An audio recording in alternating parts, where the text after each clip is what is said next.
దేవాలయాలకి వెళ్ళొచ్చు, దగ్గరలో ఉన్నటువంటి దేవాలయాలు, అంటే ఇలాంటి హింస లేని దేవాలయాలకు వెళ్ళండి, మనశ్శాంతి వస్తుంది. హింస ఉన్నటువంటి దేవాలయాలకు వెళ్తే మనశ్శాంతి ఉండదు.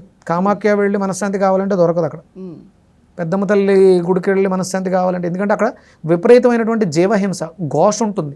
ఏ జీవి కూడా శరీరాన్ని విడిచిపెడుతూ త్యాగం చేస్తూ నవ్వుతూ నీకోసం త్యాగం చేస్తానని వెళ్ళదు, ఘోష పెడుతూనే ఉంటుంది. కట్ చేసిన తర్వాత కొట్టుకుంటుందిగా. జీవహింస జరిగే దేవాలయాల్లో మనశ్శాంతి దొరకదు, పుణ్యం దొరకదు, పాపమే. అంటే పెద్దమ్మ తల్లి దగ్గర మొక్కుకునే వాళ్ళందరికీ పాపమే. పెద్దమ్మ తల్లి అడగలే వచ్చి నువ్వు నాకు కోడిని బలి మేకను బలి అని ఏ దేవి ఏ దేవత కూడా అడగదు. ఇవన్నీ మనం తెలియక చేసేటువంటి కర్మలు, పాపాలు. ఆ కర్మలకు తగ్గట్టుగా శిక్ష అనుభవిస్తాం.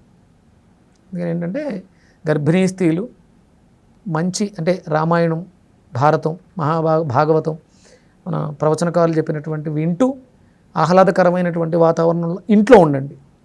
దేవాలయాలకు వెళ్తేనే వస్తుంది అనుకుంటే ఇప్పుడున్నటువంటి దేవాలయాల్లో ఆ పరిస్థితులు లేవు. కాబట్టి దేవాలయాలకు వెళ్ళొచ్చు, 7వ నెల వరకు వెళ్ళొచ్చు, 7వ నెల తర్వాత వెళ్ళక్కర్లేదు. 7వ నెల వరకు వెళ్ళొచ్చు, తర్వాత వెళ్ళకూడదు అంటే దాంట్లో ఏమైనా అంటే ఆ పిండం చాలా సెన్సిటివ్గా ఉంటుంది, ఏ క్షణమైనా ఏమైనా జరగవచ్చు. 7వ నెలలో కొంచెం ఒక నెలకు ముందే పూర్తి అవ్వకుండానే ఒకసారి పరిస్థితులు మనకు తెలియదు కదమ్మా, డెలివరీ అయిపోయే ఛాన్సెస్ ఉంటాయి. అక్కడ నుంచి ఇంక చాలా జాగ్రత్తగా ఉండాలి. కదకూడదు, మీరు వేసే ప్రతి అడుగు కూడా మీ బిడ్డ మీద ప్రభావాన్ని చూపిస్తుంది కాబట్టి వెళ్ళకూడదు. అంతే, మన దాన్ని దృష్టిలో పెట్టుకుంటారు తప్ప ఇది దురాచారం, ఇది మీరు గర్భిణీ స్త్రీలు దేవాలయాల్లోకి రాకూడదు అలా ఉండదు. ఆగమ శాస్త్రాలు అంటే వేదం చెప్పుద్ది ప్రమాణం, వేదాన్ని ప్రమాణంగా తీసుకున్నప్పుడు అందరినీ సమానంగానే చూస్తుంది. గర్భిణీలకు సంబంధించిన సూక్తాలు ఉంటాయి, ఆ మంత్రాలు వాళ్ళు వినాలి అంతే తప్ప దేవాలయంలో దొరుకుతుందంటే, ఇప్పుడు దేవాలయాలు ఆగమ శాస్త్రాల ప్రకారం కట్టట్లేదు, వీధికో దేవాలయం వచ్చింది. ప్రధానమైనటువంటి దేవాలయాలు ఇప్పుడు తిరుపతి కొండ ఎక్కాలమ్మా, గర్భవతి ఎక్కగలదా? బస్సు మీద వెళ్తున్నప్పుడు ఆ మలుపులకి వాంతులు అవుతాయి, లోపల ఉన్నటువంటి బిడ్డ చాలా సఫికేషన్ కుదురుతుంది. ఎందుకంత ప్రయాస? కంపల్సరీ అంటే తిరుపతి వెళితేనే, శ్రీశైలం వెళితేనే, కాశీ వెళితేనే భగవంతుడు అనేది అజ్ఞానం.